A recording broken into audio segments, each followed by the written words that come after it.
Промени, но и изненадувања во новиот состав на извршниот комитет на ВМРО ДПМН. Од врвот на партијата се одат долгогодишните членови и блиски соработници на Никола Груевски. Сите кои заминуваат се опфатени во истраги на специјалното обвинителство.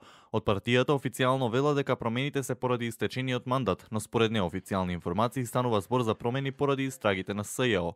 Од извршниот комитет се заминуваат токму оние против кои се водат најкрупните и најголемиот број случаи на СЈО: Милејана Киевски, Гордана Јанкуловска, Мартин Протуѓер, Владимир Пешевски. Иако се водат истраги и против пратениците Илија Димовски, Даниела Рангелова и Антонио Милошовски, тие остануваат на своите функции заедно со партискиот лидер Никола Груевски. Против него се водат дури и судски процеси. Иако и самиот Сашо Мјалков наведе дека се повлекува од функцијата поради судските процеси кои се водат против него, се додека не се добие разрешница, од ВМРО ДПМН тврдат дека промените не се поврзани со истрагите. Не е точно.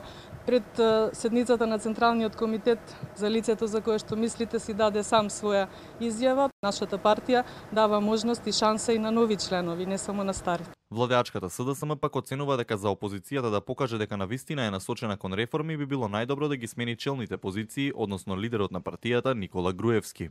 Човекот кој што за 10 годишното владење како премиер на Република Македонија ја направи Македонија заробена држава, и човекот кој што ја во најголем дел спои партијата со државата, заради што бевме и критикувани од сите европски релевантни институции, не може да ја демократизира својата политичка партија.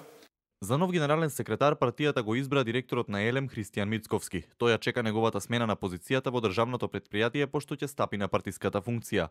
Мицковски доаѓа на местото на Емил Димитриев кој 4 години беше генерален секретар на партијата.